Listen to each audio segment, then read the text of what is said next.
Bien, sí, señora. Qué bueno.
Recording in progress.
Buenas noches.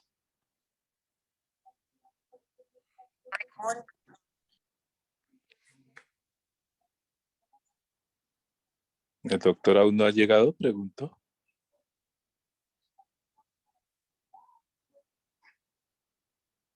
Sí, siempre comenzamos a las 1:15, como lo anunciamos para esperar al resto de compañeros.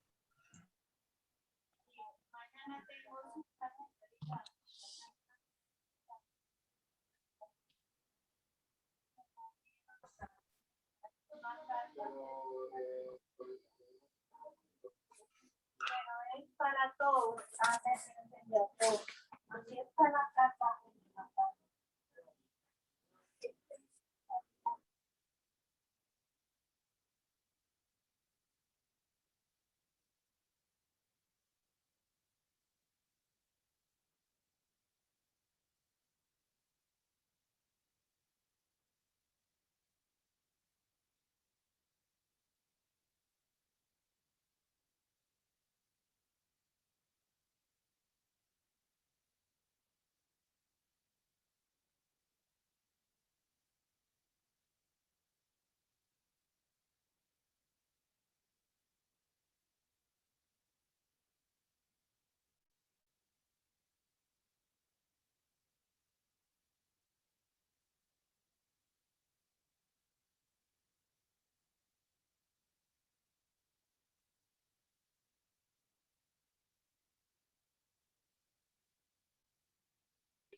Buenas tardes, doctores, ¿cómo están?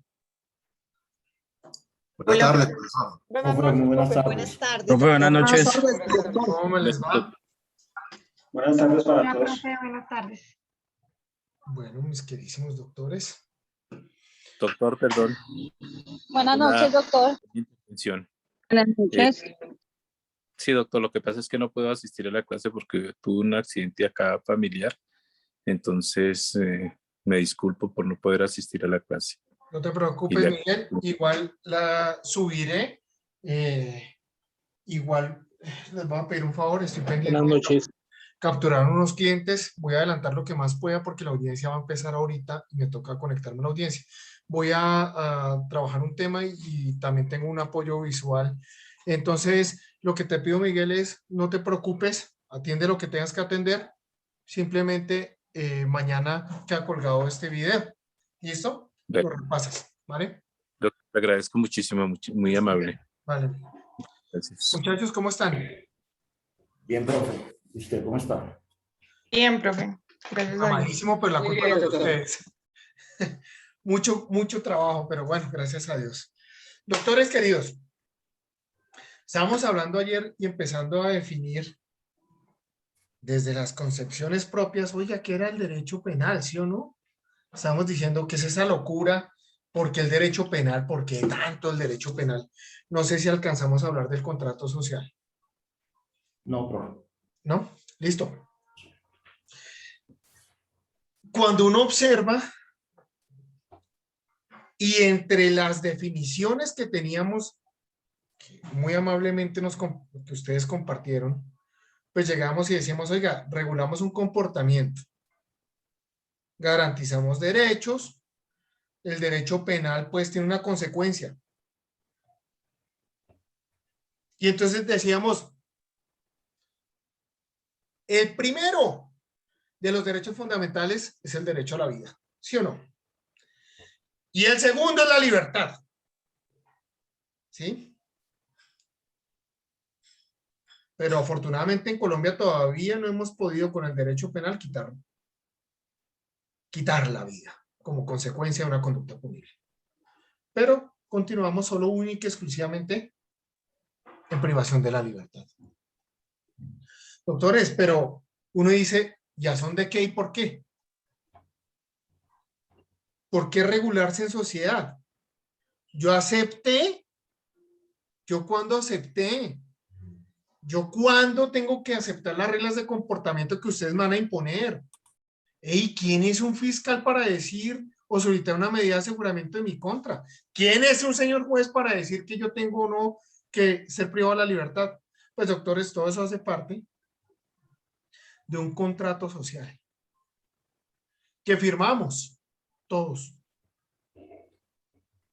simplemente por haber nacido en el territorio nacional.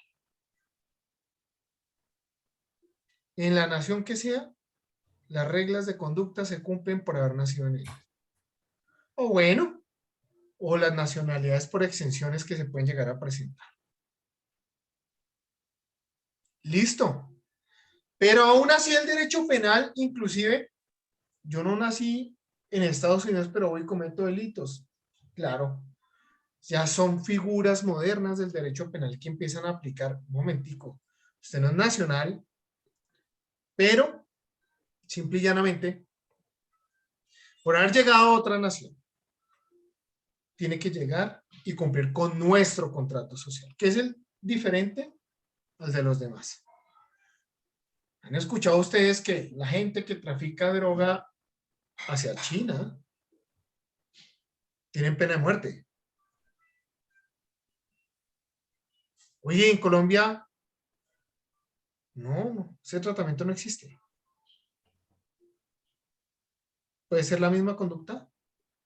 Pero el contrato social de allá es diferente. Doctores, ¿alguien puede hablar en el grupo de WhatsApp, por favor, para que quede primero y les pueda compartir esta lectura? Por favor.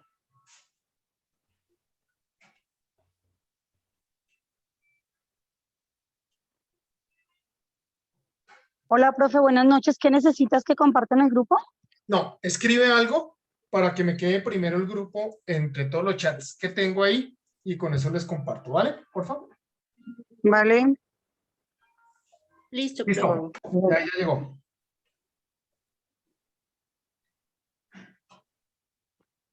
Doctor, es una lectura obligada para cualquier estudiante de Derecho. No de Derecho Penal. De Derecho.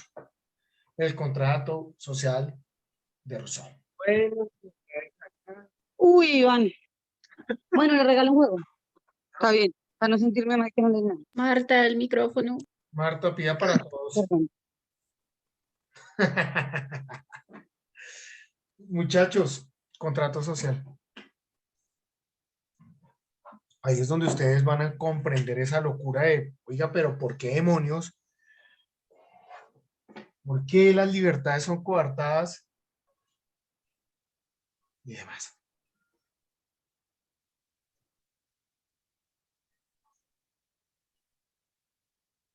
Lectura, por favor, artículo 230 de la Constitución Nacional.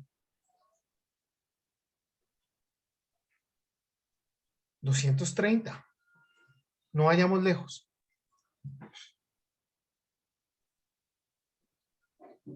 Y alguien que me regale la lectura despacito. Y vamos mirando punto a punto.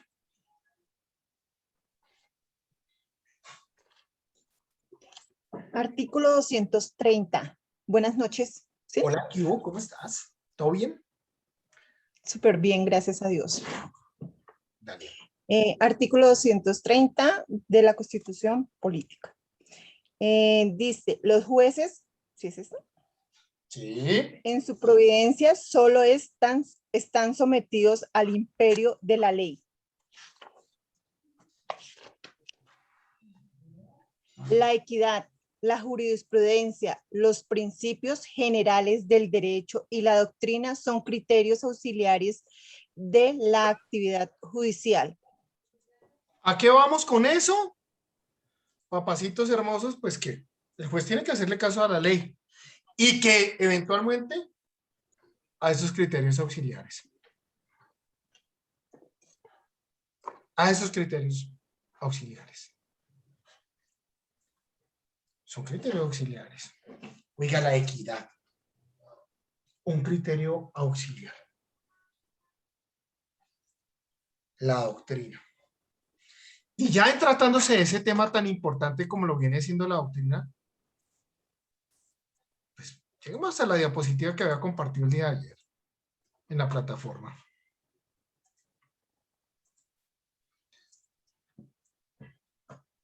¿Sí están viendo la diapositiva? Sí. Sí, señor. Sí, señor. Sí, profe. Entonces, lo que ustedes estaban definiendo ayer, pues Raúl Eugenio Zaffaroni, el gaucho que no mencionamos, conjunto de leyes, y volvemos a ese 230 constitucionalidad, la ley, que traducen normas tuitivas de bienes jurídicos y que precisan su alcance. Cuya violación se llama delito, cuando hablamos de tuitivas es protegiendo bienes jurídicos, cuya violación se llama delito e importa, ojo, una coerción jurídica. Eso es lo que decíamos, una consecuencia. ¿Y por qué dice particularmente grave? Porque puede llegar hasta, inclusive, la privación de la libertad en tratándose de Colombia. Micros, por favor. Entonces, como yo le digo, si usted no está de acuerdo en lo que me está María Sueli. diciendo, Listo. Y dice que procura evitar nuevas violaciones en el derecho. Doctores, eso después lo vamos a ver con fines de la pena. Perfecto. Oiga, y va la abuela para el que no me siga en las redes sociales. Ahí tienen mis datos. ¿Listo? Muchachos. Facultad sancionadora del Estado. Vamos a ver y vamos a comprender el ius ponendi. Y eso se traduce con el poder que tiene el Estado. Eso se llama poder punitivo del Estado. ¿Por qué al Estado le damos la facultad de jodernos la vida y mandarnos a prisión? ¿Y por qué hay que generar dicha potestad en cabeza del Estado y no en todos los asociados? ¿Por qué se generan esas obligaciones, derechos y deberes? Doctores queridos, pues todo obedece a lo que veníamos leyendo ahorita. Leyes, 230, leyes. La dogmática penal es la ciencia jurídico-penal. Tiene como objeto el estudio de las normas que integran el ordenamiento penal. Pero vamos a mirar que esto es lo que se traduce en el derecho sustantivo, mis queridísimos amigos. Es decir, el Código Penal. Y dice en la parte de abajo de la diapositiva que se diferencia con el derecho penal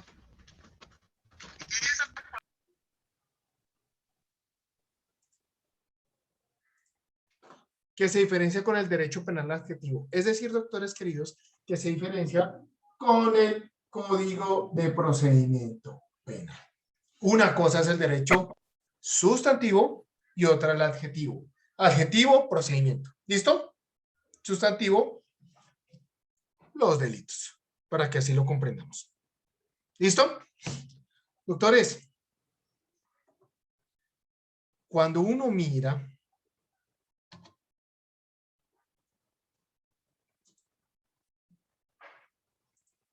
¿ya se va a compartir? Sí. ¿O no? Ahí está compartiendo. Ok. Ahí ya no. Ya no. No. Ok. Listo. Doctores, entonces, el poder punitivo del Estado. ¿De verdad ustedes autorizaron que el Estado pueda guardarlos de por vida en una prisión? Respuesta: contrato social. Quieran o no quieran, lárguense del país entonces.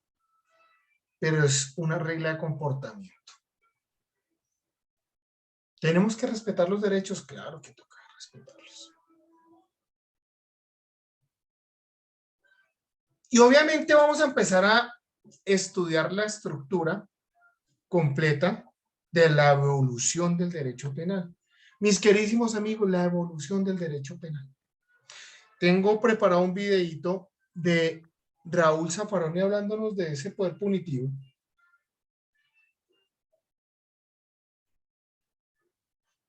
Pero me gustaría que aterrizáramos un poco la idea para llegar a ese alcance y llegar y pensar que estamos desjuiciadísimos hoy con los micros.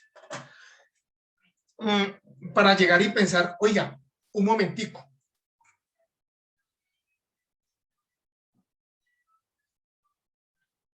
Leamos el artículo 103 del Código Penal. Es el que siempre cojo de ejemplo más fácil. Es el del diario vivir. Alguien que me regale lectura.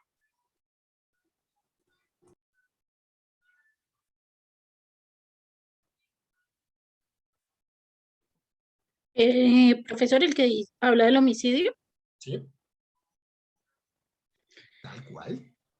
Artículo 103. Homicidio. El que matare a otro incurrirá en prisión de 13 a 25 años. Nota: la pena prevista en la presente norma fue aumentada por el artículo 14 de la Ley 890 de 2004 en la tercera parte respecto del mínimo y en la mitad respecto al máximo, respetando en todo caso el máximo de la pena privativa de la libertad. Perfecto, gracias. Si ustedes observan con detenimiento en la norma, está diciendo el que matare a otro. Pero allá no está diciendo quién es él y quién es el otro. Simplemente es una regla de conducta con el fin de proteger absolutamente a todos, ¿no, doctores? Y después ustedes van a observar en el siguiente curso cómo es que está compuesto un delito. Prometo tratar de llegar a ese punto antes de que termine el curso para que ustedes lleguen a la próxima clase con ese conocimiento básico, por lo menos. Pero sin embargo, doctores, nosotros vamos a analizar el que matare a otro. ¿Qué es matar?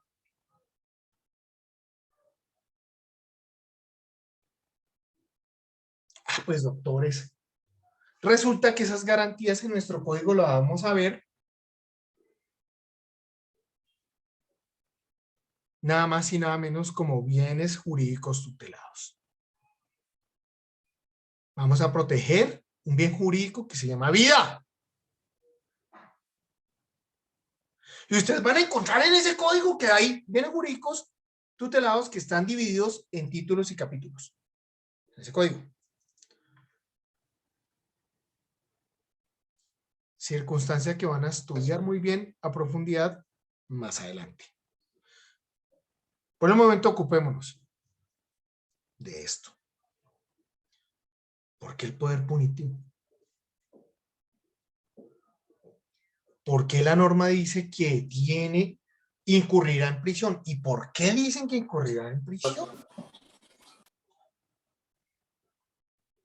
Poder punitivo del Estado, doctores. No es otra cosa más.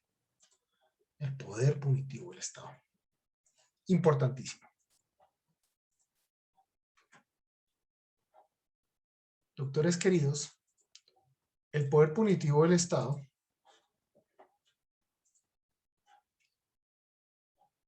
Raúl Eugenio Zaffaroni al respecto nos dice. Veamos este videito, por favor.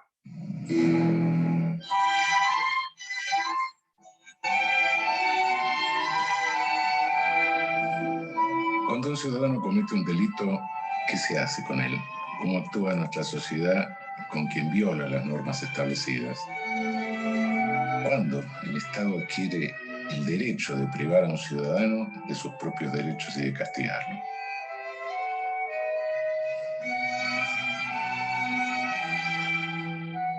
El poder punitivo es la facultad que tiene el Estado para penar a quien comete un crimen.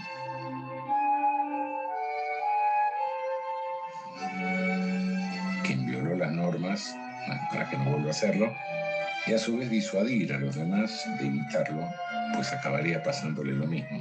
Pero esto fue siempre así, es decir, el poder punitivo siempre operó de la misma forma. ¿Se puede hacer algo diferente de encerrar al delincuente? ¿Y la víctima? ¿Qué hace con la víctima?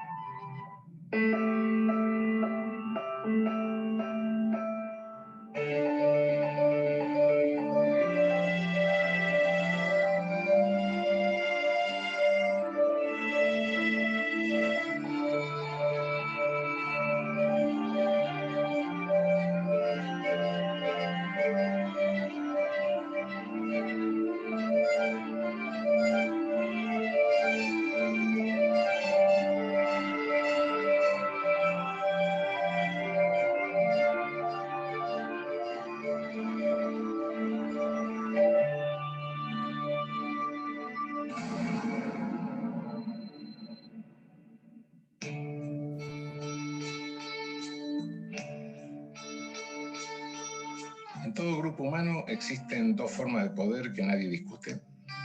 Primero, el poder que detiene un daño específico en curso, como por ejemplo, cuando una fachada está por venirse abajo, bueno, hay un poder social que apunta a la pared, que la demuele, aunque el dueño no quiera, claro.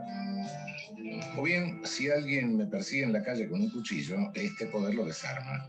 Esto se llama coerción directa, y antes se llamaba poder de policía. Segundo, el otro es el poder de la coerción reparadora.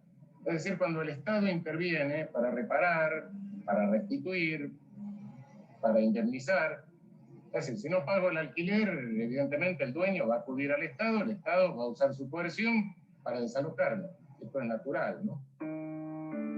Estas dos formas de coerción resuelven el problema. Una lo previene, la otra lo repara. Pero, ¿qué ocurriría si una vez causado el daño, el Estado dijera, acá, la verdadera víctima soy yo? Porque lo que se ha violado en definitiva es mi autoridad. Y se concentrara el Estado únicamente en castigar al culpable, a reparar su autoridad dañada, olvidándose de reparar los derechos lesionados de la víctima. Imaginemos que un niño rompe a piedrazos el vidrio de un club. La dirección del club puede llamar al padre del pequeño para que pague el vidrio. Puede enviarlo al psicopedagogo para ver qué le pasa al chico. Y también puede sentarse a conversar con el niño para averiguar si algo lo tiene mal, si algo lo irrita. son tres formas de modelos no punitivos: reparador, terapéutico y conciliatorio.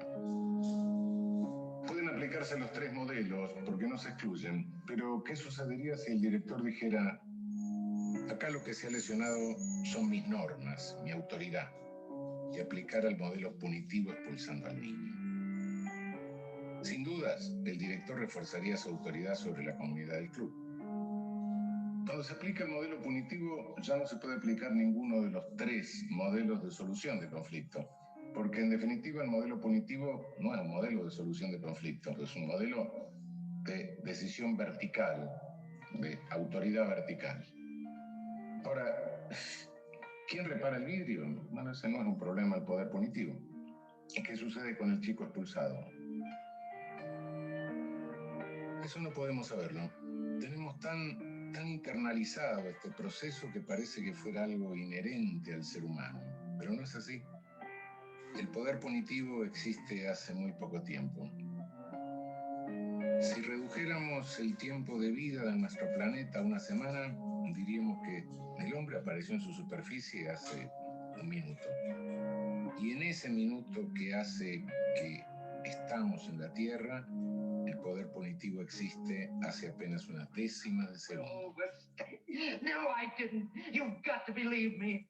You've got to believe me. You killed Emily French. No, I didn't. I didn't do it. I didn't kill her. I never killed anybody. El modelo reparador es un modelo de solución de conflicto horizontal, es decir, entre partes. En lugar, el modelo punitivo es verticalizador, corporativiza, jerarquiza la sociedad. Por eso surge cuando las sociedades empiezan a jerarquizarse. Cuando las sociedades van tomando formas de ejércitos, con clases, castas, jerarquías, se militarizan. Y se dice que son sociedades verticales. Pero, ¿qué ocurre cuando una sociedad es vertical? ¿Qué consecuencias produce? Hubo una sociedad que se verticalizó con mucha fuerza en Europa, la romana, y conquistó casi toda Europa. Pudo hacerlo porque tenía una estructura apuntalada por el poder punitivo, jerarquizada, en forma de ejército. Los germanos, que llegaron después de los romanos, resolvían sus conflictos de otra manera. Arreglaban las cosas con una reparación, entregando algún objeto de valor. No se castigaba al agresor, porque de ese modo no se reparaba ningún daño. Pero durante los siglos XII y XIII, pleno esplendor de la Edad Media, los estados europeos recordaron que era buen negocio encerrar a la víctima y que esto también les servía para reforzar su propia autoridad. E hicieron renacer el poder punitivo y ya nunca desapareció. Los discursos legitimantes del poder punitivo de la Edad Media hoy están vigentes. Es una estructura que permanece casi inalterada. Los siglos pasan, no cambia, vuelve, reaparece con todas sus fuerzas cada vez que el poder punitivo sobrepasa los límites y produce una masacre. El poder punitivo siempre necesita un enemigo para justificarse a sí mismo. Primero fueron los herejes, pero lo masacraron muy rápido. El poder punitivo, para justificar su brutalidad, necesitaba un enemigo un poco más digno. El poder punitivo es el instrumento de verticalización social que posibilitó la colonización. ¿Qué hicieron durante la historia las sociedades cuando se verticalizaron hasta asumir forma de ejército? Conquistar a otras. Por eso nada de lo que se diga al respecto es desinteresado, no es ingenuo, es funcional o disfuncional al poder. El pasado nos explica la continuidad de un poder que nació en la Edad Media y subsiste hasta el presente.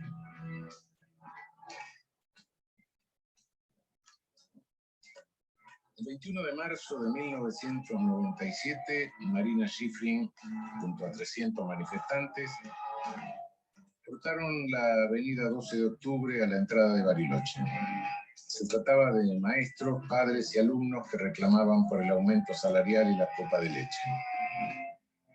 Por esa época los maestros ganaban 300 pesos, con los cuales era imposible sobrevivir.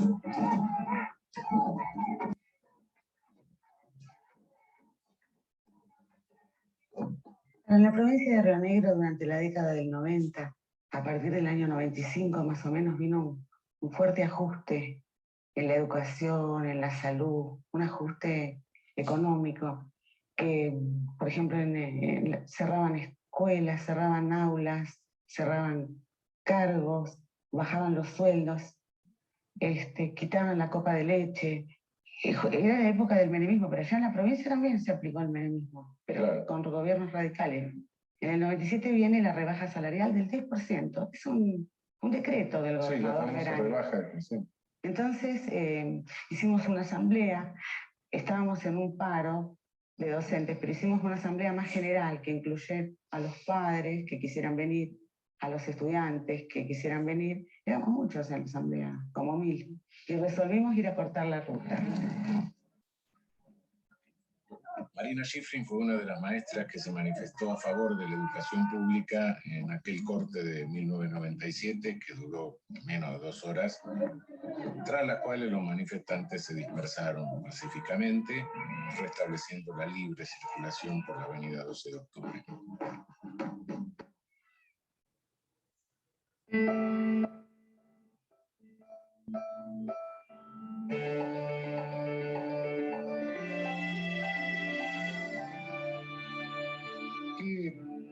¿Qué sensación tuviste cuando el fiscal te acusó? No, a mí me parecía una farsa. Te acusó por perjudicar el turismo. Ellos pasaron un video en el juicio donde se veía el corte de ruta, se veía que yo estaba ahí con una participación activa. Entonces después el fiscal dijo y que Bariloche era fundamental, lo cual es cierto, la industria del turismo, que Bariloche vive el turismo y culpa mía, digamos, porque en ese momento me juzgaban a mí, los turistas no iban a venir más. De las 300 personas que cortaron una de las entradas a Bariloche en aquella ocasión, 6 fueron procesadas. Marina Schifrin fue una de ellas. 11 años después, el 14 de marzo de 2008, productores agropecuarios de todo el país salieron a cortar las rutas para manifestarse en contra de un incremento de sus retenciones. Estoy tratando de lograr. Yo estoy diciendo que. ¿Pero cuándo? ¿A qué hora, hermano? Esperame lo que estoy conversando a la gente. Los cortes se extendieron por más de 4 meses, generando desabastecimiento en las grandes ciudades del país e interrumpiendo el transporte interurbano. ¿Y qué sentiste después cuando, años después, viste las rutas cortadas, interrumpidas, por otro sector social que reclamaba otra cosa, ¿no? Lo que pasó con los del campo, que no les hicieran ni un solo procesamiento, me pareció terrible porque no solo a mí me hicieron un procesamiento, hubo y creo que hay muchos criminalizados por protestar de los sectores populares. Entonces, lo del campo, ahí ya... Y al final te condenaron condicionalmente, entonces. Sí. Y esa condena implicaba una inhabilitación o algo así. Decía que yo tenía prohibido manifestarme en caminos interjurisdiccionales, participar en manifestaciones en caminos, algo así. Sí, que tenía prohibido manifestar. Una inhabilitación para una actividad no reglamentada. Claro, no me podía ir a hacer una protesta. Pero este es un delito, pero usted no puede cometer otro delito durante tanto tiempo. Sí, decía... Bueno, un poco contradictorio, sí, efectivamente. Sí. Decime, esta sentencia, que bueno, al final terminó en nada, pero ¿afectó los vínculos solidarios entre maestros, padres de alumnos? La intervención judicial hizo dar miedo a la gente. De repente te llegan los gendarmes a tu casa, te dejan papeles, tenés que ir y no sabés ni qué hacer, tenés que tener abogado. Y te hablan de prisión. Decime, ¿vos cortarías una ruta si tenés otro medio de reclamar respuesta? No, pienso que no. No, nosotros lo hicimos por eso. Nosotros cortamos la ruta 3 horas. Claro, o sea que es mucho más fuerte la presión criminalizadora, digamos que lo que estaba buscando era ejemplificar ese y todos los otros, porque por ejemplo los piqueteros de Cutralcó cortaron muchas horas las rutas y eso. O sea que se le tiene como una intención muy decidida desde un sector del Poder Judicial de que nadie haga este tipo de cosas, pero no piensan que un modelo neoliberal, que un ajuste terrible en la educación, que en realidad significó lamentablemente una transformación, o sea, era todo como un acuerdo con el modelo que se quería imponer, esa es la verdad. Más allá de que sea discutible si está bien o mal cortar una ruta para protestar por determinado hecho, lo cierto es que el poder punitivo tendría que tener siempre la misma reacción. O reacciona puniendo, o reacciona sin punir, o si impone pena, que las penas sean más o menos iguales. Los miles y miles de ruralistas que durante aquel conflicto del 2008 cortaron todas las rutas del país durante semanas y semanas enteras, el saldo fue el mismo. 6 personas procesadas, pero con una diferencia. Ninguna fue detenida. ¡No vamos a aflojar, ¡No vamos a aflojar! ¡No vamos a aflojar! De las 6 personas imputadas por la marcha de maestros y alumnos en Bariloche en 1997, 4 fueron elevadas a juicio. Y de esas 4, Marina Schifrin fue condenada a 3 meses de prisión en suspenso. ¿Cuál es la diferencia entre los maestros de escuela pública que se manifiestan y los productores agropecuarios? ¿Por qué una protesta se criminaliza y la otra no? Más adelante vamos a ver que esto es inherente al poder punitivo, pero antes hay que volver al pasado para entender el rol que el poder punitivo tiene en el presente. ¿Qué significa que la Edad Media no terminó? Significa que somos productos del poder punitivo que renació en la Edad Media y permitió que las sociedades europeas se verticalizaran como ejércitos, dándoles el impulso necesario para ocupar después América, África, Oceanía, para transportar y esclavizar a millones de africanos, diezmar y hasta extinguir a los pueblos originarios y avanzar sobre el mundo con masacres y depredación colonialista y neocolonialista. Cuando se descubre América, en 1492, es el momento en el que el poder punitivo ya tiene un discurso, el discurso que está encaminado a crear una matriz de represión a la brujería. El Mario Maleficarum es más o menos de la misma época. Esa matriz se traslada hacia América en el siglo XVI.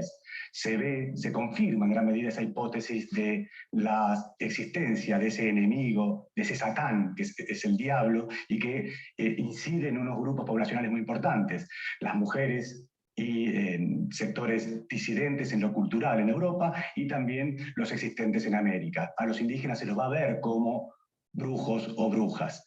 La misma represión contra las brujas en Europa se traslada hacia América, con algunas importantes innovaciones. Tienen los mismos objetivos de controlar, de dividir territorios, cuerpos, la apropiación de esas potencialidades de los cuerpos, de la propiedad, y todo se va a repetir en una mayor escala. Va a ser la globalización del poder punitivo.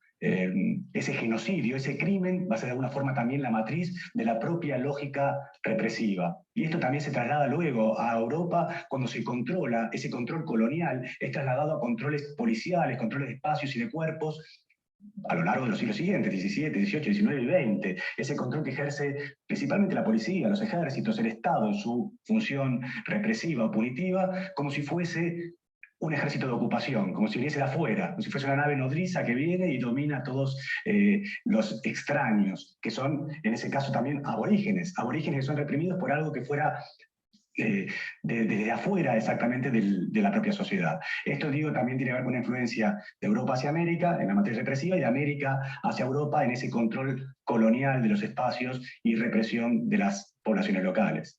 El control a través del poder punitivo era un control terrorista, un control ejerciendo el terror para amedrentar, para lograr naturalizar esa verticalidad del poder punitivo, aquella que hay que temer, pero también para romper relaciones horizontales. Es este mismo modelo el que en el siglo XIX se actúa en la India, en África, e incluso en el que llamamos neocolonialismo actual, donde el centro del poder sigue estando en el norte de Europa, luego los Estados Unidos, y que se sufre especialmente en las zonas marginales. Una forma de ejercer ese poder también tiene que ver con romper las solidaridades sur-sur, podríamos decir, la solidaridad entre los países colonizados o neocolonizados. Es una estrategia del poder, pero que está incita en esa verticalización del poder que tiene como herramienta privilegiada al poder punitivo. Aunque hoy parece difícil, es difícil de entender, hace 350 años la gente realmente creía en las brujas. Y los demonios pueden haber cambiado, pero el poder punitivo siguió vigente cazando brujas durante siglos y sigue haciéndolo hoy, cometiendo masacres silenciosas, pero también criminalizando a aquellos que, desde los sectores más postergados, luchan por romper con la estructura vertical de la sociedad. No se explica, sino que algunas protestas sean criminalizadas y otras no. La caza de brujas no ha terminado. El poder punitivo selecciona sobre quién caerá. Controla a los sectores sociales carenciados o excluidos y les impone penas absurdas y pérdidas de garantía. Persigue la destrucción comunitaria y el sentido de pertenencia a algo común. Busca la violencia social, persigue romper todo lazo entre las distintas clases y hacer retroceder las garantías penales y procesales. Los cortes de ruta en Argentina se han convertido en un método de protesta, en un repertorio de protesta que se convirtió en hegemónico.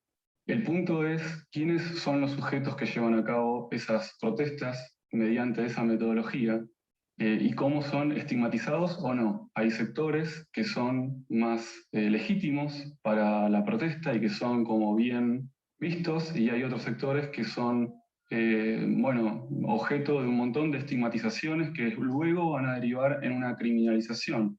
Esas estigmatizaciones producen una suerte de chivos expiatorios, que son los que, mediante los cuales resolvemos de una manera momentánea, en realidad no se resuelve nada, castigándolos.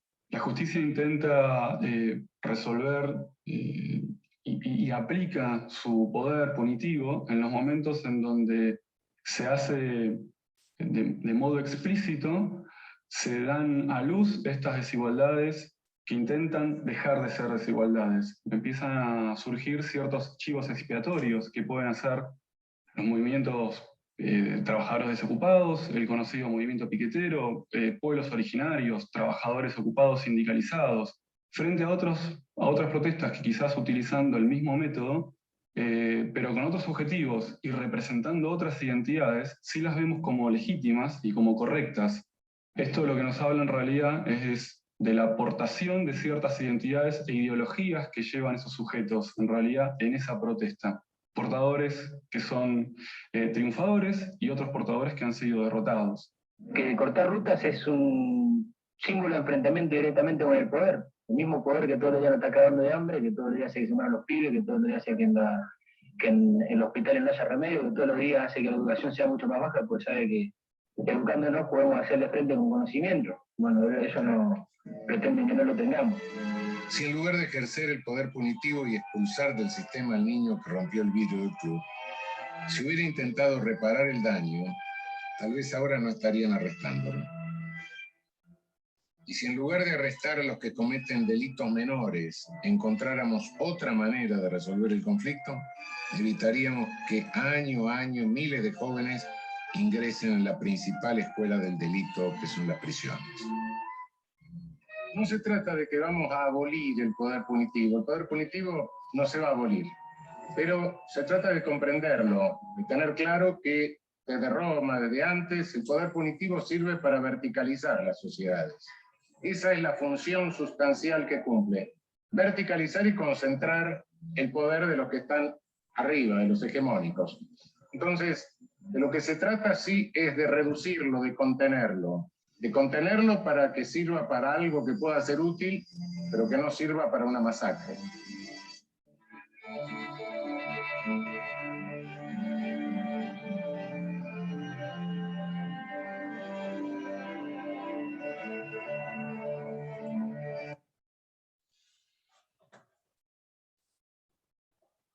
Doctores, a la situación del día de hoy, lo que vivimos en la actualidad.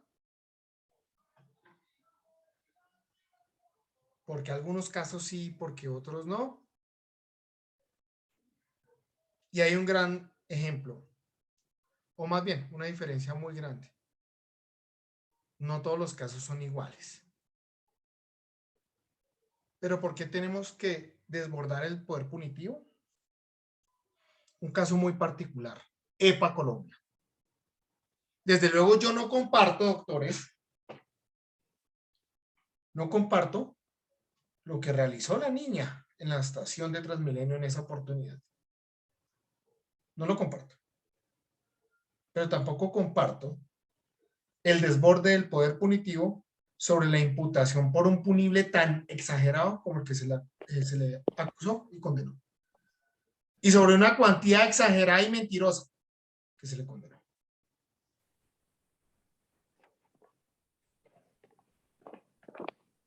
¿Cómo vamos a decir que Sistema Transmilenio perdió cerca de 7.000 millones de pesos por lo que hizo EPA Colombia?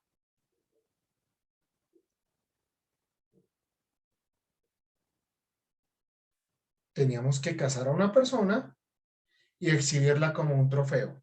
Y qué mejor que era una persona que era influenciadora. Vamos a darles duro. De verdad que es una vergüenza decir que uno es el abogado de EPA Colombia. Es una vergüenza haber puesto a aceptar cargos a una persona bajo esas condiciones. De hecho, al interior de todo mi grupo de amigos penalistas, molestamos presentándonos en sociedad como el abogado de EPA Colombia. Porque es una vergüenza. ¿Qué papel juega un abogado en esa? Si ya, doctores. 4.500.000. No, fueron 7.000. Ya te confirmo. ¿Tanto cobra, profe? Esa llamada entró como perdida.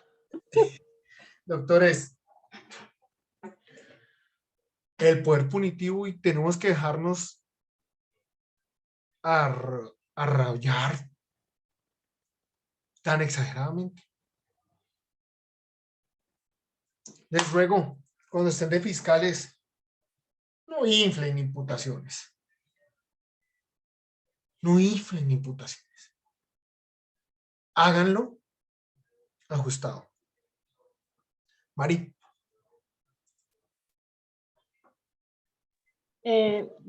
Digamos que es una, o sea, desde mi punto de vista, buenas noches, qué pena. ¿Cómo estás? Bien. O sea, existe la tanta desigualdad en el derecho penal, la doble moral, que es absurda. Y a uno como ciudadano del común, a uno, yo digo, Dios mío, ayer que decías, en cualquier momento uno se va a enfrentar a un tipo, algún procedimiento penal. Y uno dice, Dios mío, Dios me libre, porque digamos que, o sea, el tema de, digamos, como digamos, tema de los jueces, ¿sí? Lo que tú estás mencionando, el tema de EPA Colombia, ¿sí? Esas multas tan absurdas por un caso, pues yo también lo veo, sí, obviamente o sea, lo globalizan, no, está incitando a la violencia, bla, bla, bla, le meten cualquier cantidad de cosas, pero yo he visto, o sea, uno dice, miércoles, hay delitos tan atroces que uno dice, no, lo dejaron libre por vencimiento de términos, mierda, ¿a qué jugamos? ¿A qué jugamos? Pues uno dice, uno es como decir, en un tema penal, echémonos una bendición porque no sé con qué me voy a encontrar.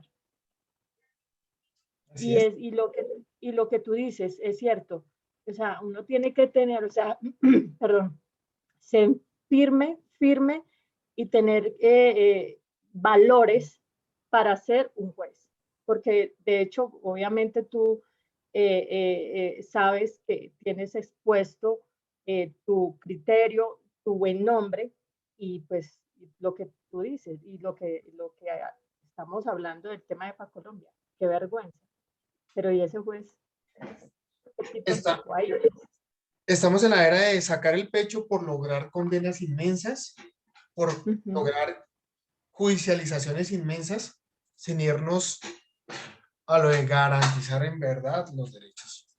Ajá, Los así es. derechos no solo son de las víctimas, Raúl Eugenio Zaffaroni lo estaba diciendo, no solo las víctimas, procesado también, ¿vale? Gracias, Mari. Omar, ¿cómo estás? Doctor Gutiérrez, buenas noches, ¿cómo está? Muy bien. Yo saco una conclusión de todo lo que pude observar y escuchar en el video, que desafortunadamente para mí fue un poquito traumático porque no escuchaba mucho, como que el volumen estaba bastante reducido, pero pude sacar ciertas conclusiones porque partiendo de la base que desde el comienzo de la clase usted decía que todo se desprendía del poder político, ¿cierto? Entonces, mirando esa parte, uno habla, asociándolo con el contrato social en su capítulo 3, que hablamos del poder del más fuerte. Y cuando hablamos de ese poder del más fuerte, lo asociamos con el poder punitivo que pues podemos decir que se configura como en un carácter de sometimiento hacia el más débil, porque el poder del más débil, pues obviamente se constituye en un deber de obediencia y de aceptar ese mismo contrato social que ya firmó. Entonces, yo lo miro y observo desde un ejemplo práctico, cuando usted ayer hablaba sobre las condenas y la privación de la libertad en casa por cárcel. Si nosotros hacemos un análisis equitativamente y aplicando la justicia, hay personas que por un hecho que realmente no justifica enviarlos a una prisión, y los envían a una prisión donde pagan cualquier cantidad de criminales de alta peligrosidad, y otros, como están, digamos, arropados por ese poder político, pues obviamente tienen ciertos privilegios. Entonces, yo hago esa comparación y pues me parece muy edificante pues todo lo que pudimos observar y escuchar en el video, y pues nos lleva a ese, en lo personal, a esa reflexión, profe. No sé si de pronto esté equivocado. No, estás por la índole que es. Cuando uno observa la justicia, la mira en una balanza, ¿no? Y debe ser la acusación, los derechos, los descargos. Pero normalmente, doctores, la balanza está un poquito llevada, ¿sí? Y eso es lo que nos toca, pues, a nosotros cambiar. Y a lo que yo invito. Aneila, ¿cómo estás? ¿Cómo te va? Hola, profe, buenas noches. Mi nombre es Ángela. Con respecto a lo que decías ahorita, de que debe haber una balanza, y me parece chévere que lo dijeras, es porque es muy difícil encontrar ese equilibrio, ¿sí? De decir, pues, en qué momento, digamos, la persona que de pronto a la que le sucede, pues como tal el delito, o sea, le sucede, y al que lo hace, ¿sí? Creo que a veces no se encuentra un equilibrio, sino que creo que a veces hay como más prioridad para las personas, o más derechos, o más, no sé, cómo podría decirlo, para las personas que comete como tal el delito. Entonces, ¿cómo puede llegar uno a, pues dentro de la justicia colombiana, a generar un impacto de cambio en que realmente sea justo, ¿sí? Y no por decirlo que la persona que cometió el delito no es persona, sí lo es.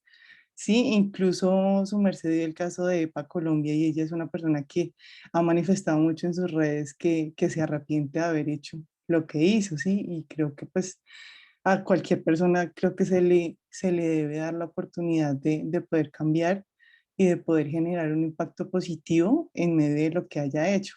Pero ¿cómo puede uno llegar a generar ese cambio dentro de su postura jurídica, no, o sea, digamos, no pasando por encima de lo que realmente también el derecho que tiene la persona a la que ha sido afectada. Pero yo te respondo con una pregunta. ¿En qué eventos se le tiene que garantizar más a la persona afectada? ¿A qué voy? ¿Cuándo y hasta dónde es el límite? ¿Tenemos que llegar al ojo por ojo? No. ¿O cuál es el límite para llegar y decir la persona afectada ya tiene un resarcimiento? Porque si tú te pones a estudiar ese escenario, vas a llegar que nunca hay límite. ¿Por qué? Tú te puedes sentir muy ofendida con un caso, muy ofendida, y a la persona la condenan a 30 años de prisión. Y para ti puede ser lo más injusto del mundo, porque tú estás pidiendo 50 años. Y lo he vivido.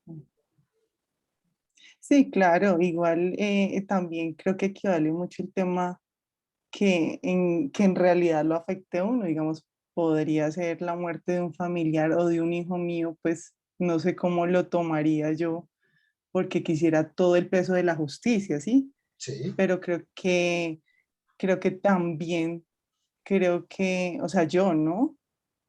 Sería bueno tener una conversación con esa persona porque llegó a esa decisión tan difícil que me afectó tanto a mí, ¿no? Claro, perfecto. Pero, mira, Pero recuerdo, no sé en qué momento se deja como esa parte sentimental. O sea, obviamente uno como abogado sí pues lo plantea un poco más equitativo y pues uno está por el lado pues de la persona que está defendiendo. Yo ya estoy hablando más como de mi parte, como yo, Ángela, la sentimental, ¿sí? Pero digamos, sí, jurídicamente, ¿cómo hace uno para tener un equilibrio para poder defender a esa persona que sabe uno que la embarró?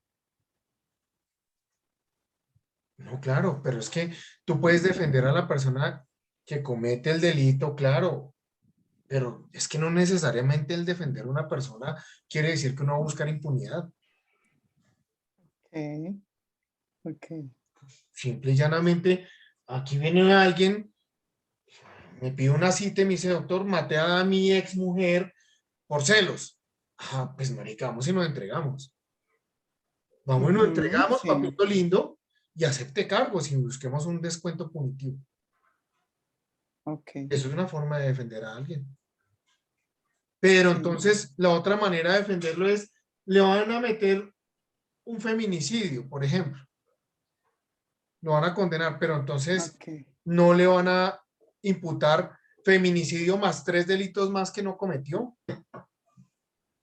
sí. porque eso es lo que acostumbran a hacer. Por más delincuente que Mm. sea, pues tiene que pagar es por lo que cometió, no por lo que se le dio la gana al señor fiscal imputar. Claro, es que de pronto esa es la inconsistencia que tenemos, pienso yo, en nuestro país, ¿no? O sea, porque acá se mete gente injustamente, porque he visto muchos casos y pues tienen que pagar penas súper extensas por cosas que de pronto no han hecho o sí han hecho, pero creo que no tiene como un valor tan grande como debían haberlo. Pero digamos, digo yo, ¿qué tal hubiera sido injustamente en Estados Unidos? Usted cogen, lo matan y entonces, ¿qué? La persona de pronto sin haber hecho, sí, o sea, como hay o sea, aquí en Colombia la justicia a veces es como extraña, ¿no? Porque Aquí, allá sí obviamente allá hay como un régimen muy estricto, digamos, en el tema judicial, se hace una investigación, se hace pero, como pero, todo el proceso, pero, pero digamos acá, pero, cómo hace uno para encajar las cosas sin que haya que se meta la gente, digamos, que quiere beneficiarse con respecto a eso, o que sea de pronto un injusto en el tema de tomar una decisión que no sea la correcta? yo te digo una cosa, única y exclusivamente con excepción de penas de muerte y cadenas perpetuas que pueden estar funcionando en Estados Unidos, el sistema colombiano es en su mayoría más riguroso que el sistema estadounidense. Ok. Tú miras a un narcotraficante, es un arreglo y salen 5 años allá. Y acá lo condenamos a 40 años mínimo. Ahí está la respuesta. Sí. Miremos Sí, cómo me funciona el parece. principio de oportunidad allá y miremos cuáles son los requisitos para el principio de oportunidad acá. Y vamos a encontrar que acá es casi imposible acceder a esa figura. Y miremos que las aceptaciones allá pueden llegar a ser más garantistas que acá. Acá nos estamos inventando, por ejemplo, si ustedes son capturados en flagrancia, es decir, con las manos en la masa, ustedes aceptan cargos y no tienen descuento del 50% que normalmente se tiene. Y la razón de ser es, ¿cuál? ¿Cuál? En Estados Unidos allá, con flagrancia y todo, y tiene su descuento del 50%. Pero acá no. Acá el mensaje es, corra papito, porque si lo cogen, pues tiene menos beneficio. Y en otro lenguaje es, pongamos a trabajar todo el aparato judicial que tenemos que ubicar a la persona. Es decir, gastemos plata y fuera de eso sí lo premiamos con más descuento punitivo. Miren. Gracias. Cada vez lo que se busca es no dar garantías al procesado. Lo que pasa es que nosotros estamos viendo siempre lo contrario. ¿Por qué? Porque vulgarmente en los medios de comunicación y vulgarmente en las redes sociales vemos lo contrario. Pero aquí hay un punto muy particular. Cada día quitan por otros delitos detenciones domiciliarias, hay prohibiciones. Cada día, por más que digan que los antecedentes no se tienen en cuenta, los hacen valer. Cada día están buscando cómo más agravar las conductas y cada día engañan más al pueblo colombiano, como lo vamos a ver en cadena perpetua cuando lleguemos a esa discusión y nos vemos en la jeta entre todo el curso. ¿Listo? Pero ahí lo vamos a mirar y te vas a dar cuenta que la realidad es otra. Y otro punto muy particular. Alguien me decía, es que los políticos, pues todos en casa por cárcel. No, no es cierto.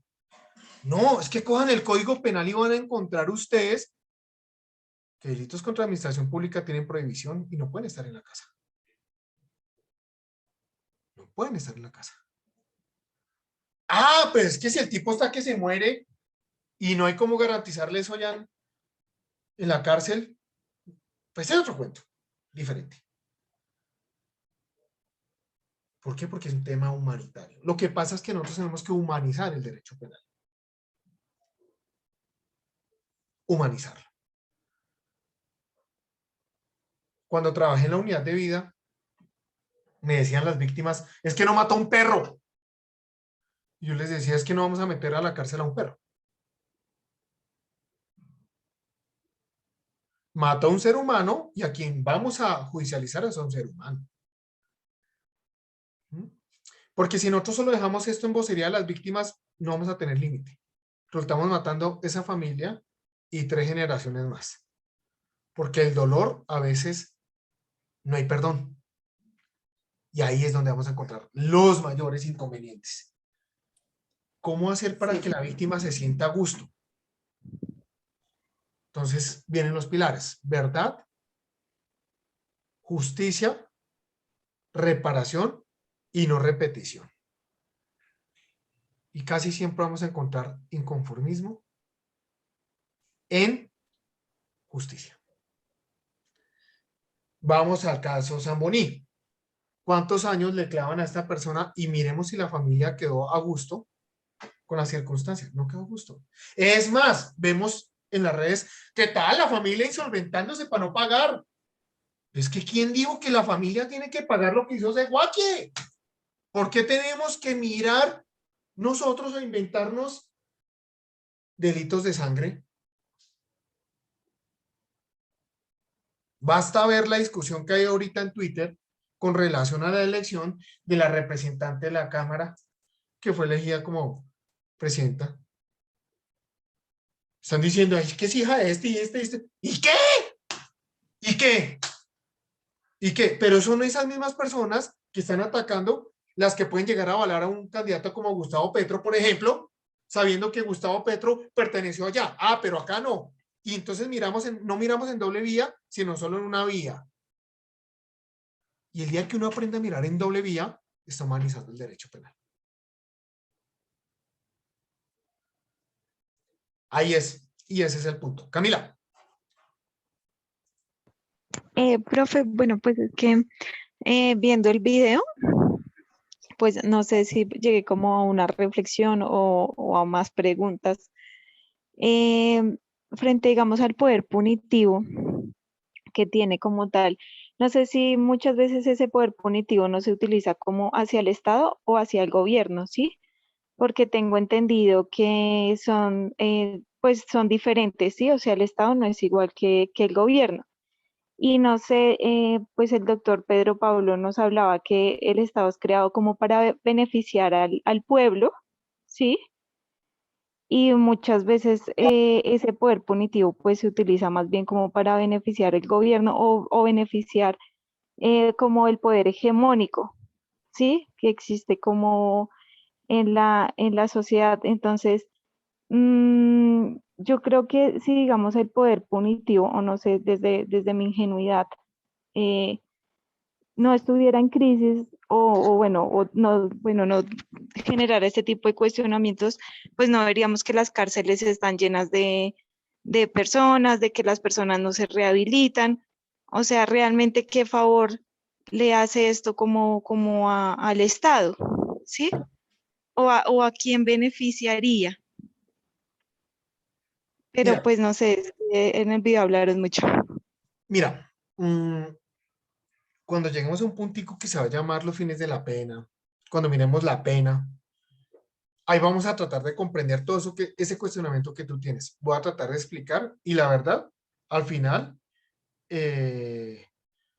vamos a llegar a una conclusión y es que no hay respuesta. Lo único que te adelanto. ¿Por qué? Porque eso es un tema tan interpretativo, tan subjetivo, tan poco explicable y tan poco sustentable que siempre vamos a encontrar los vacíos que van a generar un cuestionamiento diferente. Simple y llanamente vamos a llegar a que hay diferentes posturas y escoja la que le guste a cada uno. Pero sí vamos a encontrarlo detalladamente en fines de la pena, en fines de la pena. Guarda eso del poder punitivo, el Estado, obvio, una cosa es el gobierno, porque el gobierno es quien administra el Estado, pero el Estado está conformado por todos. El gobierno no. ¿Sí? Entonces, si uno mira la perspectiva y dice, oiga, yo Estado, es decir, yo Colombia,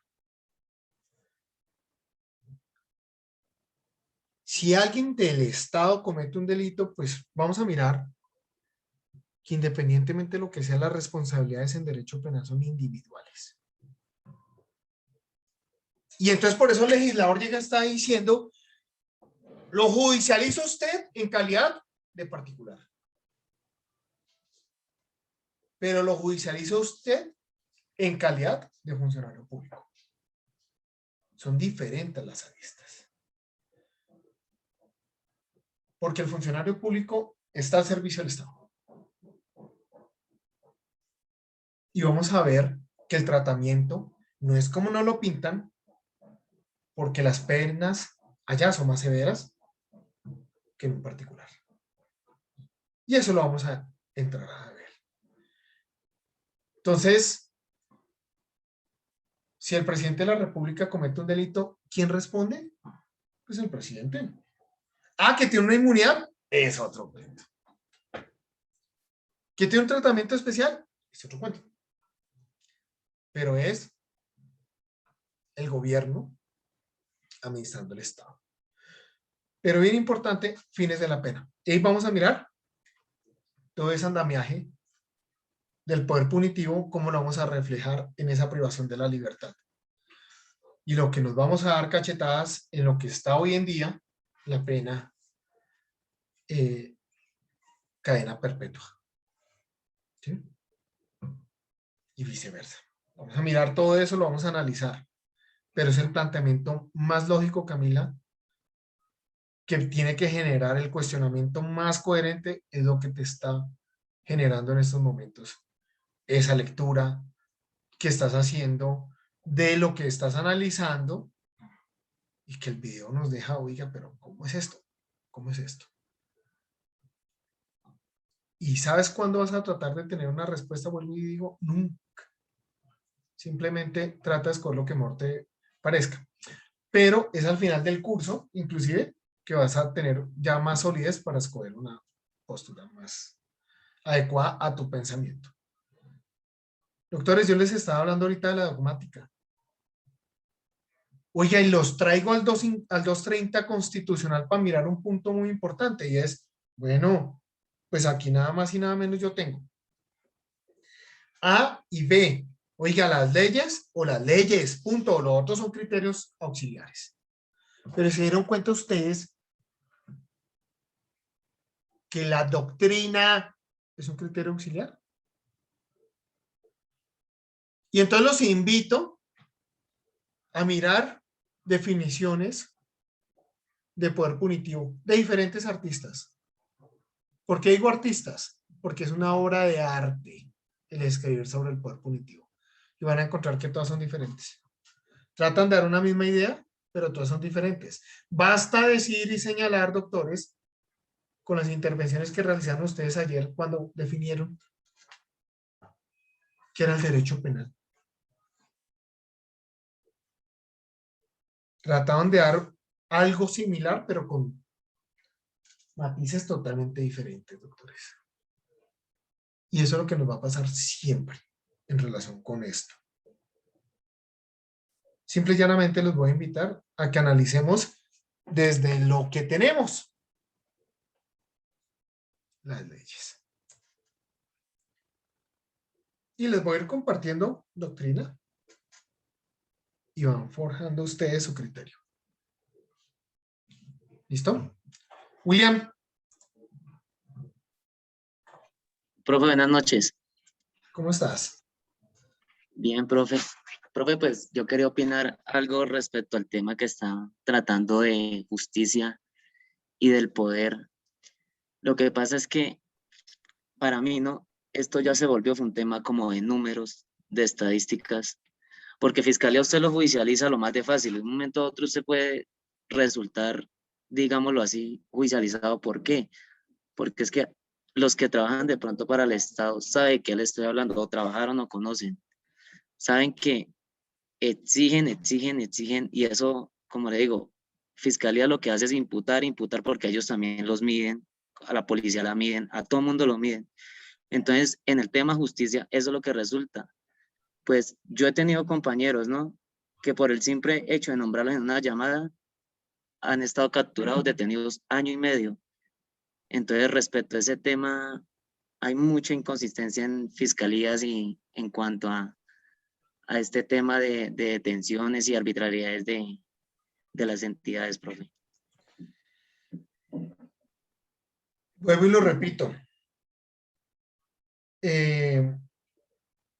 A veces creemos que a los funcionarios públicos les dan más suave y es totalmente lo contrario. Totalmente lo contrario. Totalmente lo contrario. Y lo digo desde el punto de vista como exfuncionario del ente persecutor y hoy en día como defensor de varios funcionarios públicos. ¿Cómo es posible que cualquier persona señala, no, es que ese policía me estaba pidiendo plata y sin prueba, pues, con el solo testimonio ni lo tiene? Es increíble. Pero para detener a ese parroquiano no vale el simple dicho del policía. Ojo con eso. Totalmente acertado, William. Miguel. Profe, una pregunta así como usted nos dice que a uno le pueden de pronto, uno por decir algo cometió un delito o no lo haya cometido y a uno lo acusan injustamente, uno después tiene derecho a acoger al fiscal y a todos los involucrados y también demandarlos penalmente por calumnia y por todo eso. No. A lo sumo, una actuación administrativa. Y en la actuación administrativa, hoy en día el Consejo de Estado está diciendo, pues es que usted es ciudadano, por el contrato social, por el poder punitivo, tiene que someterse a las indagaciones. Antes pagaban los errores judiciales, hoy en día le sacan el cuerpo. ¿Saben por qué? Porque son tantos los errores judiciales que el Estado, si pagara a todos, estaría quebrado más de lo que está. Es triste, doctores, pero es nuestra berraca realidad. No podemos hacer mucho. ¿Sí? No podemos hacer mucho. Simple y llanamente, si la violación es tan tajante, tan vulnerante, doctores, lo que podemos hacer son iniciar, hay sí acciones de tipo legal, pero es que, ¿qué acción? Tiene que existir un prevaricato, por ejemplo, un fraude procesal y demás, que haya cometido el fiscal, que haya cometido el juez. Y para que eso sea así, pues de verdad muy difícil, doctores. Muy difícil. Entonces, también hay otras vías, como el derecho disciplinario. Mirar si los procedimientos están ajustados a ley. Pero es que cuando ustedes determinen bien, Miguel, cómo es el andamiaje del proceso penal colombiano, se darán cuenta las pocas posibilidades de una prosperidad de una acción de esa naturaleza.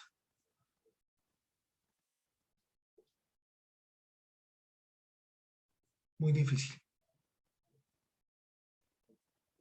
Pero para eso estamos los abogados, doctores, para hacer velar esos derechos. Si alguien está incurriendo en errores, pues hay herramientas jurídicas que trae el sistema. Recusaciones y demás. Nos toca acudir a ellas. Y desde ese punto de vista, doctores, tratar de adelantar lo que más podamos en sede de garantías procesales. Siempre que nosotros vamos a mirar un procedimiento, vamos a buscar garantías procesales. Y este es el único sistema que tiene un funcionario público enrostrando responsabilidad en calidad de fiscal. Un juez de la República, funcionario público, administrando justicia, pero a su vez viene un tercer funcionario público que es un agente del Ministerio Público que va a vigilar que los procedimientos estén ajustados a derecho para garantizar que, pues nada más y lo que hemos repetido, garantías procesales, doctores. Es decir, un funcionario público tiene que revisar el comportamiento de otros dos funcionarios públicos. Pero entendemos tan mal el mensaje nosotros acá en el sistema que la mayoría de veces lo que está haciendo el Ministerio Público es acoger algunas posturas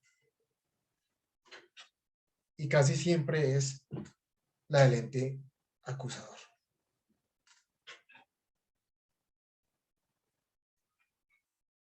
Hay que hacer uso de herramientas, doctores, hay que hacer uso de herramientas. Pero tiene que ser algo tan flagrante como para decir que cabe una denuncia en contra de quien inició un proceso. Carmen. Doctor, buenas noches. Sí. Pues, a ver, Doc, de eso lo que tú dices, inicia uno una acción de repetición, pero igual conozco un caso. Efectivamente, la fiscalía cometió un error y tuvo detenida a una persona 1 año, injustamente privada de la libertad. Se inició la acción de repetición, fue a un lado, fue al otro, el tribunal de Barranquilla dice, efectivamente falla a favor de la persona y dice sí, fue privado de la libertad injustamente un año, entonces Fiscalía General de la Nación debe indemnizar a esta persona.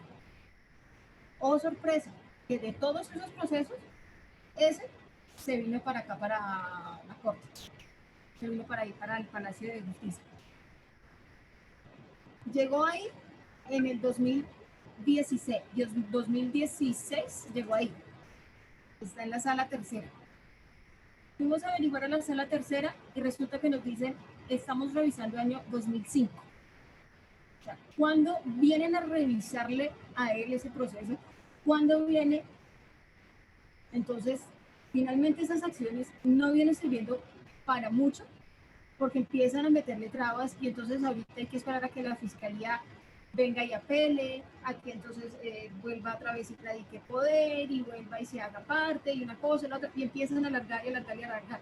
Un proceso que está desde hace más de prácticamente casi 10 años ganado, pero llegó a la Corte y ahora hay que esperar a que la sala tercera llegue al año que le corresponde, porque va en 2005, entonces empieza, no, eso llegó en el 2005, pero resulta que este proceso llegó en el 2016, entonces espere que le toque a usted llegar al 2016 a ver qué le dice el señor magistrado, si sí es o no es, porque él puede cambiar la decisión. Entonces finalmente esas acciones de repetición tampoco es que sirvan de mucho y son demasiado largos. Todos esos procesos administrativos son largos. ¿Son buenos? Sí, económicamente sí. Pero No, ya no son tan buenos. No, pues los que salen sí, porque pues viene con el retroactivo, con la cantidad de cosas de los años atrás, pero son demasiado largos, entonces la gente finalmente a veces prefiere no meterse en eso y bueno, pues sí, ya lo privaron de la libertad justa o injustamente, o simplemente en la Procuraduría cuando van a hacer la conciliación le empiezan a poner trabas. No, es que usted no lo radicó en la agencia y entonces de malas porque es que ya como no lo radicó en la agencia en el momento que era, porque como hay que radicar en la agencia, en la Procuraduría, en la Contraloría y en la yo no sé dónde, y si no radicó en una de esas, entonces ya no pudo hacer nada y no subsanó en el momento que era. Entonces la gente ya finalmente se está quedando como que ya no hacen eso por la cantidad de trabas que le ponen para uno demostrar que fue injustamente privado de la libertad. Sin embargo, estamos hablando de derecho administrativo, Carmen, muchas gracias, pero... No, sí, sí, pero quiero decir lo que la persona penalmente fue juzgada mal y entonces viene a hacer eso y ¿qué le tocó? Pagó su cárcel, pagó su delito injustamente, pero tampoco consiguió quien lo reparara. Exacto. No, por eso. Vamos a mirar que eso se traduce en el tema administrativo. Y hay injusticias. Imagínense una pena de muerte. Y hacerlo de Estados Unidos. 40 años después, declarado inocente. Ah, pero ya está muerto. Imagínense ustedes. Dicen los que saben que la vida de un abogado es el litigio de 2 procesos administrativos. Es decir, en su vida saca solo 2 adelante, por lo demorados que son. Acorde a lo que está diciendo la compañera.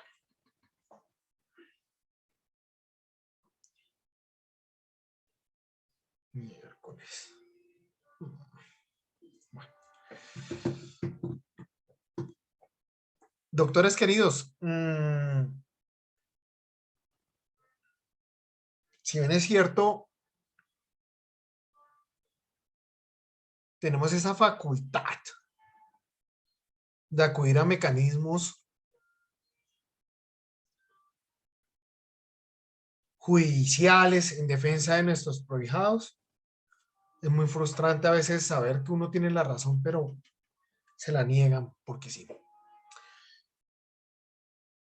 Y obviamente el poder punitivo nunca, y las actuaciones judiciales nunca van a ser exactas, precisas, justas y demás. Si ello fuera así, nunca existirían condenas a las naciones, ¿no? Por las cortes internacionales. No habría cabida. No tendríamos cómo hacerlas. Pero pasan, doctores, y todo el tiempo. Milena, hola.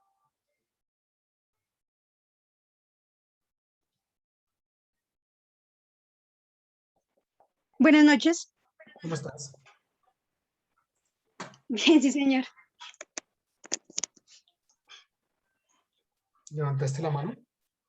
Bueno, es que yo tenía una pregunta frente al procedimiento que se le ejecuta a esta persona que disparó en Cali frente a los manifestantes y frente a los manifestantes que sí pues, los judicializan, y porque a esta persona no se le inicia un proceso. Entonces, frente al poder punitivo, creo que también se ven involucrados muchos intereses, de cierta manera, políticos, ¿no? Porque se está dando, pues desde mi punto de vista, como un ejemplo de represión, digámoslo así, porque se está justificando la violencia de un lado y pues sí se le está dando un trámite legal a la violencia del otro. Y como decía su merced, pues hay que ver que violencia es violencia por lado y lado. Entonces yo quería preguntarle por qué razón de pronto la fiscalía no inició un proceso legal frente a esta persona o a estas personas, porque no solo fue una, fueron varias. Pues el decirte el por qué, no tengo yo cómo, porque no conozco los procesos. Sin embargo, te digo algo muy particular con uno de ellos, muy precisamente importante. ¿Cómo garantizamos que lo que se ve en el video sí es un arma de fuego? Y ahí vamos a encontrar gravísimos problemas. ¿Es un arma de fogueo?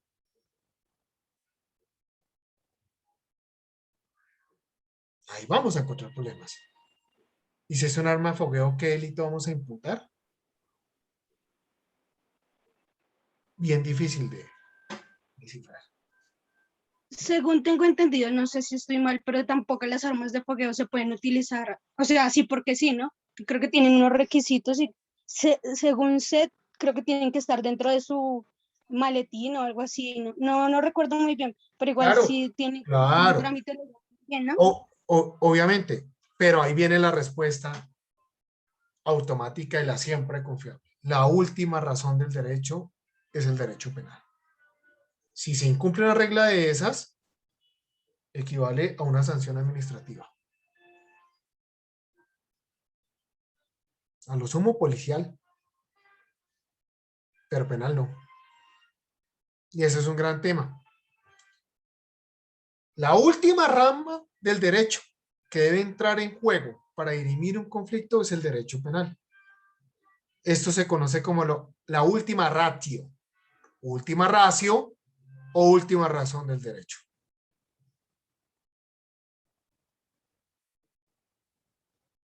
Esto sí que lo vamos a ver en los temas, por ejemplo, económicos. La gente cree, le presté plata a este tipo y no me pagó, entonces tenga que me metió una estafa. Ah, me está robando. No, pues usted tiene acciones de carácter civil para buscar esa plata.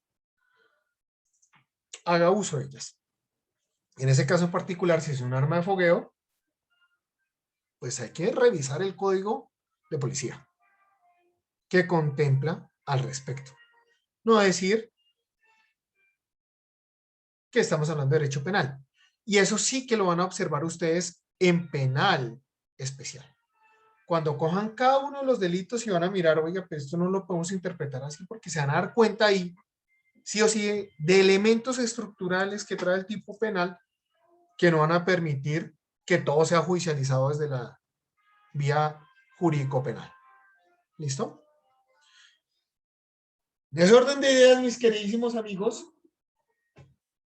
No queda de otra sino seguir pensando que se supone que el poder punitivo del Estado está regulado. Pero ¿quién regula el poder punitivo del Estado? Los mismos funcionarios del Estado.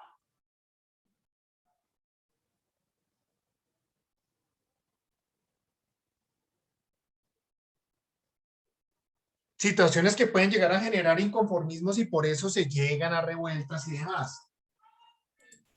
Claro que sí. obviamente.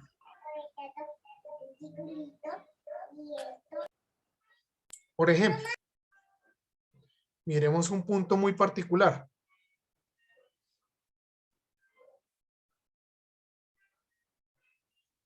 Si un juez obra mal y vamos a iniciar un proceso administrativo en su contra, ¿quién lo va a juzgar?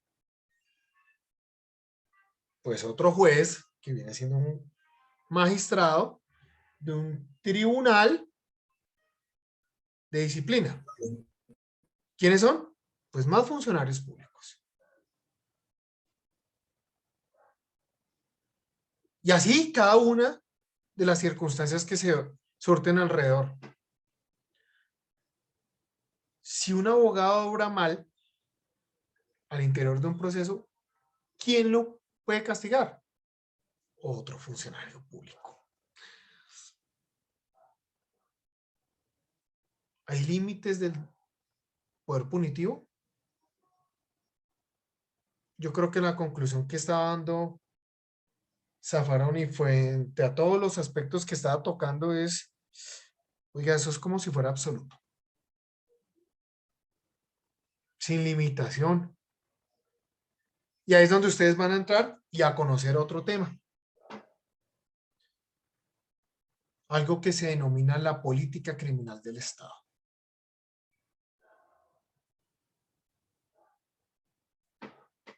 Lo que le interesa al gobierno de turno y establece en una política criminal es lo que se le va a dar prioridad.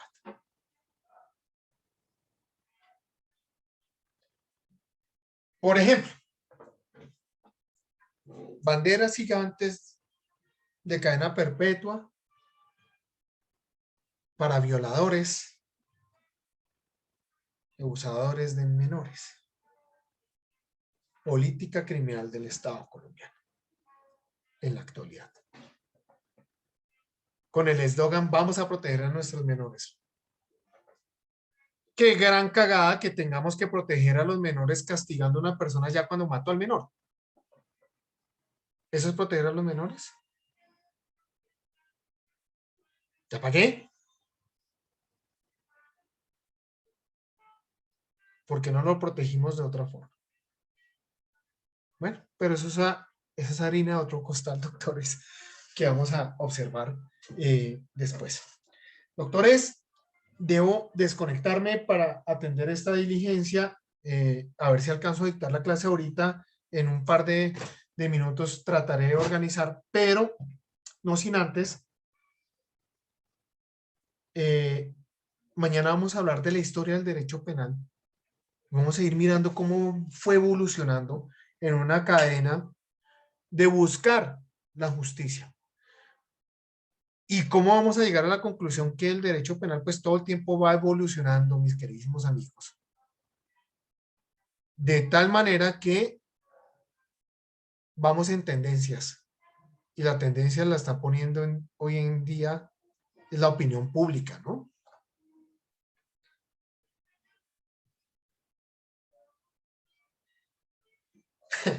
Es increíble.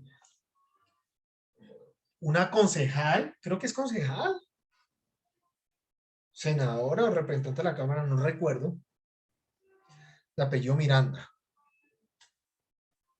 No, creo que ya está en el legislativo, sí. Uno dice, oye, eso ya está en el legislativo. La cadena perpetua. Y ella no, vamos a proteger los menores. Vamos con la cadena perpetua. Vamos. Listo, cadena perpetua. Felicitaciones. ¿Caterine Miranda, profe?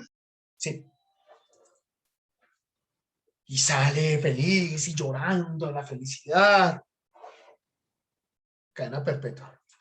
Y a los 8 días la vemos con Bahamón y su fundación con una camiseta que decía segundas oportunidades para los presos. Sí, pero no, pero sí, doctores.